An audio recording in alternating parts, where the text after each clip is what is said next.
This is KM Weiland, and you are listening to the 437th episode of the Helping Writers Become Authors podcast. I got my first round of cover options for my Gaslamp Fantasy Wayfarer back from my cover designer this week. And in a word, they are fabulous. This is the first time I've ever gotten back a first round in which I would have been equally ecstatic with any of the four choices.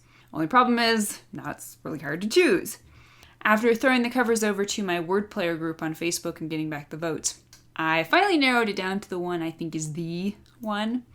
It's also the first cover I've ever gotten back that I'll have to ask for 0 adjustments on. That's great news as far as the publication schedule, since I may have the finalized full cover back within as little as a week.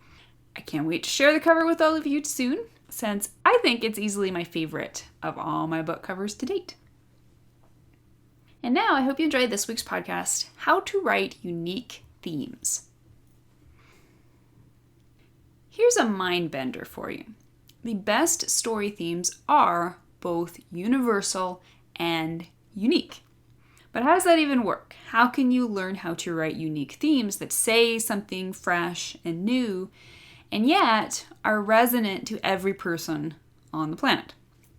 Good question.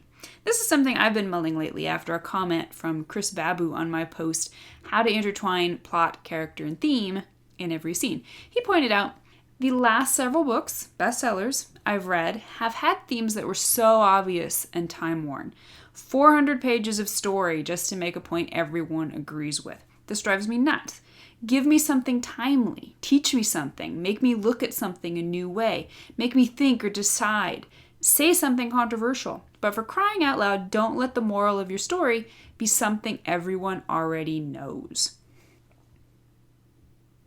Although any thematic presentation is likely to be superior to a story with no theme, it's true that phoned-in themes drastically weaken otherwise original stories. We've all read a bazillion romances that didn't have much to say beyond love is important, or action stories that triumphantly recited good always triumphs. We've all read them, watched them, and for the most part promptly forgotten them. The writing might otherwise have been pretty good, enjoyable characters, snappy dialogue, sharp plot. But because the themes were lavished with about as much thought as the quips in a fortune cookie, the stories never made us think. They found convenient, well-worn niches inside our memories, curled up, and went to sleep, never to be heard from again. I don't know about you, but that's not where I want my stories to end up in my readers' brains. And yet, if you want to talk about a universal theme, let's talk about this one. There's nothing new under the sun. So how are you supposed to figure out how to write unique themes that steer away from cliches, stimulate readers' minds, and enhance your plot and characters? So what I want you to do right now is think of a unique theme. Yep, right now, just sit back for a sec and see how long it takes you to think of a totally original theme. I got zilch. I came up with what maybe seemed like a few unique angles, but underlying the specifics of any idea, there always seems to be some peskily simplistic and universal premise. Yep, there's love, justice, mercy, pain, empowerment, death, hope, despair, deceit, truth, fear, courage.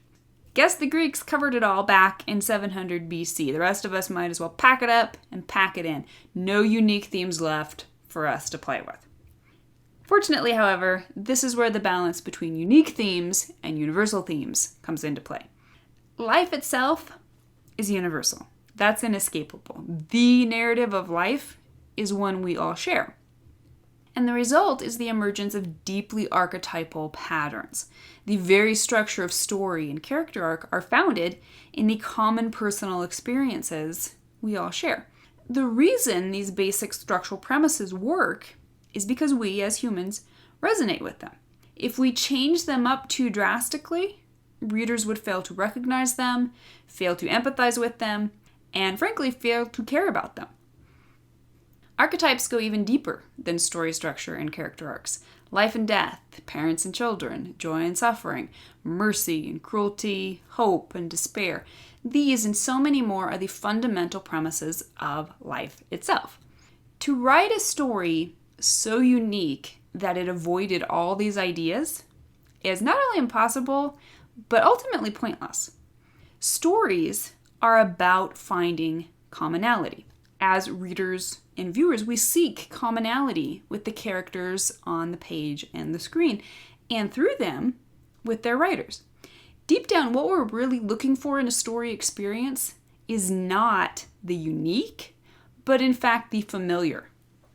So in contrast to everything the title of this episode seems to be saying, I'm going to posit that themes never get old. I will never get tired of the victorious feeling I get from a story that tells me love conquers all, or good is stronger than evil. It's not the themes we get tired of. Rather, it's these same themes being told in the same way by the same story. In short, it isn't archetypal themes, plots, and characters that get old, but rather the ways in which they are combined. The difference between a unique theme and a hackneyed theme actually has much less to do with the theme itself than it does with the execution. Creating freshness and vibrancy doesn't mean you have to posit something radical. It does mean whatever you posit must be radically and honestly personal to you. Tell me good triumphs over evil, again, and I may close the book yawning. Tell me good triumphs over evil as if your life depends upon it, and I'll remember you. So here are 4 tips for refining your thematic ideas to find their most passionately and personally unique cores. Tip number 1, look for your character's theme. Theme is always rooted in character. Your characters, specifically your protagonist, will tell you what your theme is about. Even if you try to tack on another theme, what your story is really about is whatever is at the heart of your character's internal struggle. This means you can't just dream up some wild and unexpected thematic premise and squirt it onto your story like Dijon mustard onto a casserole. You have to start with what you've already got. Look at your character, who she is and what she wants, and look at what she's doing in the plot. Now, look harder. Let's say you're me, and you're writing an historical adventure story called Wayfarer, which it so happens I am. It's a coming-of-age story about a kid who gets superpowers and runs around the city figuring out what it means to be the good guy and save the day. On its surface, that's a story about good versus evil, with maybe growing up thrown in as a side dish. Or maybe like Spidey, he's learning that with great power comes great responsibility. All of those ideas are inherent within the story's premise, but there's nothing unique there yet. There's nothing personal there. So we dig deeper. We look at what specific struggles this character is facing. What does he want? Why does he want it? What is he willing to selflessly sacrifice to get it? What is he willing to selfishly sacrifice? What will he gain and what will he lose by the story's end? And how will he have changed? When asking yourself these questions about your character, the answers probably won't be immediately evident. You'll have to think about them, roll them around in your brain. You'll have to recognize and reject most of the immediately obvious answers. In the process, you may find your conception of the character and plot evolving into something deeper right alongside your theme. Tip number 2, look for your theme. Your characters will give you specific manifestations of the themes that are most pertinent to your plot. But your characters are really just extensions of you. To tap into the kind of passionate honesty that creates earnestly unique themes, you have to first ask yourself some probing questions. Question number 1, what's a specific question you're asking about life right now? Boring themes are answers. Love conquers all. Yawn. But reframe it as a question. Does love really conquer all? Once you find a question to which you honestly don't know the answer, you know you found an interesting thematic possibility. Consider the issues that are most on your heart right now. What do you find yourself constantly chewing on? Maybe it's a political or social question, or maybe it's a deeply personal question about yourself or your relationships. Maybe it's a question about an illness or a work struggle you're trying to figure out. Whatever the case, I guarantee there's grist for the mill right there. In writing about it, honestly, you may just find some of your own answers along the way. Question number 2. What's a general question you feel you're always asking about life? Don't stop at the quote-unquote little life questions that are right there in front of your face. Look up and look out. What are the big questions that it seems like you're always asking in one way or another?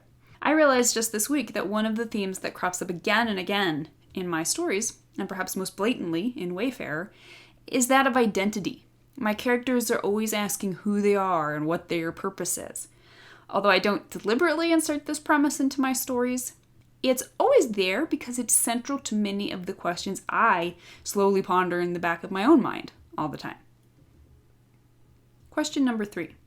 What's a virtue you feel is undervalued? If you're writing a story with a positive change arc and a happy ending, then your theme will probably focus on affirming a virtue.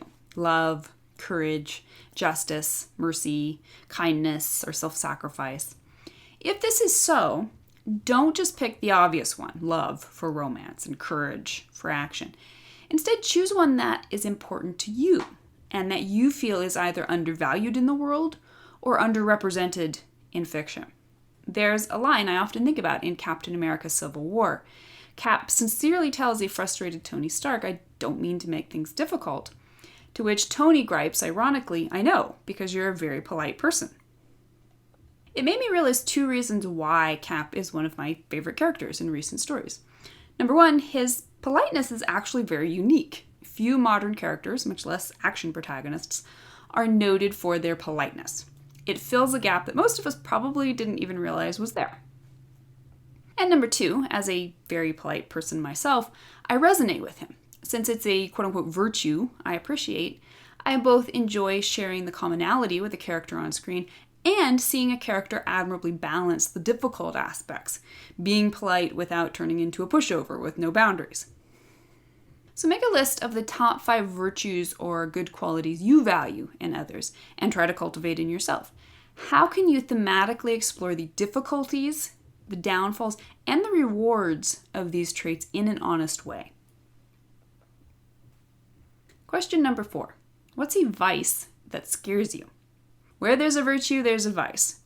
Maybe you're writing a dark story with a negative change arc. Or maybe you just want to explore the downfall of your antagonist. Either way, consider the flip side of your favorite virtues. What are the vices that you see that really get under your skin? Murder, rape, child abuse, substance abuse. Those are all big ones. But look at the littler ones too. White lies, verbal insensitivity, maybe even workaholicism. Look specifically for something that gives you a visceral reaction. If it scares you deep in the pit of your stomach, you know you gotta write about it. Or if it's a lesser vice, maybe it's just something that irks you, that makes you hot under the collar, that makes you want to lash back with some equally unattractive vice of your own. We all deplore the actions humans take that hurt one another, from war right on down to petty shoplifting. But don't mount a moral high horse just because it's obvious. Choose a vice that has personal significance for you and use your writing to find out why. And tip number 3. Ground familiar themes in fresh milieus. Consider some of the stories you've read lately that just don't have that nice, clean, fresh smell. Chances are good this is not because you've already seen this particular character, plot, or theme too many times before, but rather because you've seen all of them together too many times before. Original stories are rarely stories that blare their uniqueness in every aspect. Instead, they're stories that take a fresh look at otherwise familiar elements. Star Wars was famously a new riff on Westerns. The Book Thief is a predictable Holocaust story that became beloved because of its earnestness and its unexpected narrator. And The Princess Bride is an utterly familiar fairy tale told in a completely unfamiliar way. Arguably, none of the themes in these stories is unique. But the stories themselves feel fresh because the messages and milieus used to convey the themes are unexpected. Archetypal characters, plots, and themes will never grow old. As long as humans are living, loving, fighting, wondering, suffering, laughing, and dying, the fundamental things apply. But if you find yourself writing a certain type of story that always portrays a certain type of theme, Stop and question yourself. Would this theme have something better to say in a different story, a different genre, a different plot? Or conversely, would a different theme make everything else about this story absolutely pop? Finding the right theme for the right story is the secret to writing stories that are universal and yet feel utterly unique and original. So don't give up until you find one. And tell me what you think. What do you think is the hardest part of figuring out how to write unique themes? Come on over to my site and join in the conversation on this subject. Be sure to stop by helpingwritersbecomeauthors.com, where you can always find a transcript of the most recent podcast if you'd rather read than listen, or if you'd like to read along. And when you're there, you can add your voice to the discussion by visiting the first post on the site's homepage. If you're looking for an older episode or post, you can always find those by putting the podcast title in the search field at the top of the left-hand column. If you enjoyed this podcast, you can subscribe on iTunes. And if you'd like to do something to support helping writers become authors, it would be fantastic if you'd consider taking the time to leave a quick rating or review on iTunes. Thank you so much for listening to the Helping Writers Become Authors podcast, and I will talk to you again next week.